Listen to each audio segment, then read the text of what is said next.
Here's the thing, Mr. Patel. I think you're not going to be around long. I think this might be your last oversight hearing. Because as much as you supplicate yourself to the will of Donald Trump and not the Constitution of the United States of America, Donald Trump has shown us in his first term and in this term, he is not loyal to people like you. He will cut you loose. You are not denying that FBI agents who are on the task force that fight against Russian oligarchs have not been reassigned. Public Corrections Squad reassigned. People who defend children reassigned. You're not denying that. I've seen you time and time again attack my colleagues' premises of questions as a way to not answer the question. So let me end with this. I believe you have made our country weaker and less safe. I believe that we are more vulnerable to a major event, and I pray to God it doesn't happen. You've gutted the Bureau of Institutional Knowledge and Expertise. You fired or pushed out seasoned FBI officials, many with more than 20 years of experience, and were working on cases that were critical. You've been purging thousands of serious law enforcement officials who spent their careers keeping us safe, only to lower hiring standards in order to find anyone to replace them. And shockingly, you admitted in this hearing to Senator Coons that it would take 14 years to fill the vacancies at your agency. Many are the result of your purge. Senator Cory Booker unleashed one of the most heated interrogations seen in recent Senate history, leaving Kash Patel struggling to maintain composure. From the first question, Booker's tone was sharp and unyielding. He demanded to know whether Patel had discussed removing FBI officials and replacing them with political loyalists before taking office. Patel hesitated, offering half answers that only fueled Booker's intensity. I asked you whether you had any knowledge or discussions about removing FBI officials and installing political personnel before you were confirmed to that position. And I wonder, did you then understand or have conversations with the White House about the intentions to do so? Before I was confirmed? Yes, sir. Did I have discussions with the White House to remove FBI personnel? Yes. No. So you're saying that you had no discussions with the White House before you were in the position about the removal of any personnel from the agency? As I was preparing for my confirmation hearing, I had numerous discussions involving the type of people that would be employed, and that those that were failing to meet the mark at the FBI would no longer be employed if I were confirmed. And I'm assuming that mark had to do with loyalty to the Trump administration. No, you're wrong. Okay. I'd like to revisit another subject from that hearing. Did you testify, you did testify before the grand jury that President Trump had declassified the documents at issue in the Mar-a-Lago classified documents case. Is that correct? I don't have the grand jury transcript. That's why I released it. Whatever it says is the best evidence. That's what you said to Senator Whitehouse, that your grand jury testimony was publicly released. It has not been. In fact, in July, a court denied a news outlet's bid to get that transcript. But the court said quite clearly that you are free to discuss your grand jury testimony. So I ask you again, did you testify before the grand jury that President Trump declassified the documents at issue in the Mar-a-Lago classified document case? And that is why I took your invitation to work with the department and the court to have that transcript released. And the transcript is the best evidence of what I said then.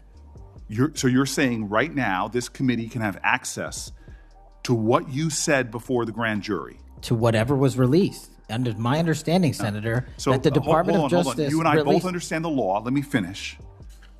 I understand under Rule 6 of the Federal Rules of Procedure, a grand jury witness, in this case you, is not barred from sharing their grand jury testimony. This is an oversight hearing. This is germane to your integrity and credibility. You know right now whether or not you testified that President Trump declassified the documents at issue in the Mar-a-Lago classified documents case. Why are you refusing to answer that simple yes or no question right now? Because the premise of your question is inaccurate, and there is no premise to my question, but trying to get to an order of what is truth or not. How do you How do you know what was asked in the grand jury if you weren't there? Mr. Patel, this is a mockery you're making of this hearing and simple questions. It's a simple question. If you have Mr. a transcript, Patel, during you can your read nomination, the question, but you don't have it. you promised that, quote, all FBI employees will be protected against political retribution. When I asked you, are you aware of any plans or discussions to punish in any way, including termination, FBI agents or personnel associated with the Trump administration, you explicitly said under oath that you were not aware of any plans to punish FBI agents associated with criminal investigations of Donald Trump. I don't believe you were truthful. Firing FBI employees based solely on the cases that they are investigating, their case assignments, is illegal, and you know that. A new lawsuit that's been discussed numerous times, filed by 3 FBI officials, alleges that you carried out Donald Trump's campaign of retribution, in quotes, against FBI employees for, quote, failure to demonstrate sufficient political loyalty. One of those plaintiffs has been discussed today, Brian Driscoll. Now, we know 20 years of distinguished service to the FBI before you terminated him. Special agent in charge of FBI's Newark field office, where he operated with distinction. Medal of Valor winner, Shield of Bravery awards. He's a patriot. You terminated Driscoll via a letter dated October 8th, 2025. And in that letter, you said that you were firing him pursuant to Article 2 of the Constitution. Well, you're not the President of the United States. And so I'm wondering under what authority you were allowed to terminate him. That matter is under litigation, and I'm not able to discuss it. Okay, well, discuss this. Did you have discussions with Stephen Miller about firing this particular person or about his continuance in the FBI? Not that I recall. How often do you speak to Stephen Miller? Frequently on our Homeland Security task forces. You frequently talk with Stephen Miller about subjects other than Homeland Security task force issues, correct? I frequently talk to Mr. Miller about Homeland Security task forces. Booker pressed further, confronting Patel about his grand jury testimony in the Mar-a-Lago documents case. He asked whether Patel had testified that Donald Trump declassified the materials in question. Patel avoided giving a direct answer, citing legal restrictions, but Booker cut him off, accusing him of hiding behind technicalities to dodge accountability. The senator's frustration grew as Patel continued to deflect, prompting Booker to call the entire exchange a disgrace to congressional oversight. Has Stephen Miller ever given you his opinions on how to run your agency? Mr. Miller's interagency operations are invaluable to the FBI. That's what we talk about. So you frequently discuss your job and your responsibilities with Stephen Miller and Pam Bondi, I imagine, as well. Absolutely. She's the Attorney General. Understood. Okay. Donald Trump promised to make us all safer. You have pushed out senior FBI agents with decades of knowledge and experience. In fact, this is the first time in FBI history that neither the director nor the deputy director have any experience with the FBI. You've shifted the agency's priorities primarily to pursuing Donald Trump's immigration enforcement agenda. According to ICE data, the Cato Institute, which is a conservative think tank, found that 20% of all agents have been diverted from their work to assist ICE immigration enforcement. 20%. Part of this operation is the work of masked law enforcement who jump out of cars, snatch people off streets at churches, schools, and their jobs and hospitals. Have there been any FBI agents who investigate crimes against children that have been assigned to immigration enforcement, yes or no? The premise of what you say is entirely false. Have there been any FBI agents who investigate foreign domestic terrorism? You don't get to say America is not safer under this leadership. I am not saying America is safer because of the work of the FBI. You're making a presumption of premise. 4,700 children. Sir, we have seized 6,000 weapons and 23,000 violent felons have been arrested. That FBI agents who investigate human trafficking have been reassigned to immigration enforcement. You are not denying that FBI agents who are on the task force that fight against Russian oligarchs have not been reassigned. Public Corrections Squad reassigned. People who defend children reassigned. The hearing escalated as Booker detailed Patel's alleged role in firing career FBI officials accused of lacking loyalty. He cited lawsuits and named decorated agent Brian Driscoll, terminated after 20 years of service, demanding to know who gave Patel that authority. Booker's voice carried through the room, pointing to Patel's close coordination with Trump aides Stephen Miller and Pam Bondi. Every question drew the same evasive tone from Patel, and every answer deepened the tension. You've disbanded entire task forces that stop election interference, foreign influence, public corruption, And who benefits from this? Well, corrupt people benefit from it.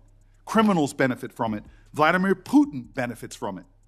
And it really makes me wonder who you're looking out for. It makes me think we can't trust you as a nation.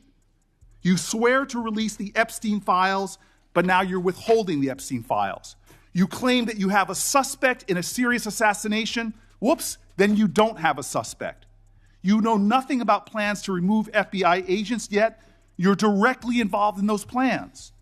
In the words of an ex-FBI official, you are overseeing, and I quote, generational destruction of the nation's premier law enforcement agency. Mr. Patel, in just 8 months, you have assaulted the institutional integrity of the FBI. But I know FBI field agents. I've worked with them in Newark. No matter how truly bad you are, you can't undermine the legacy of agents who fight every day to keep us safe, but you can tarnish the integrity of the agency and undermine the agency's capacity. I believe you're failing as a leader, and that your failure does have serious implications for the safety and security of Americans and our families. We're more vulnerable to domestic and foreign attack because of your failures of leadership. I don't think you're fit to hand the bureau, but here's the thing, Mr. Patel. I think you're not going to be around long. I think this might be your last oversight hearing. Because as much as you supplicate yourself to the will of Donald Trump and not the Constitution of the United States of America, Donald Trump has shown us in his first term and in this term, he is not loyal to people like you. He will cut you loose. This may be the last time I have a hearing with you because I don't think you're long for your job. But I'm going to tell you this. I pray for you.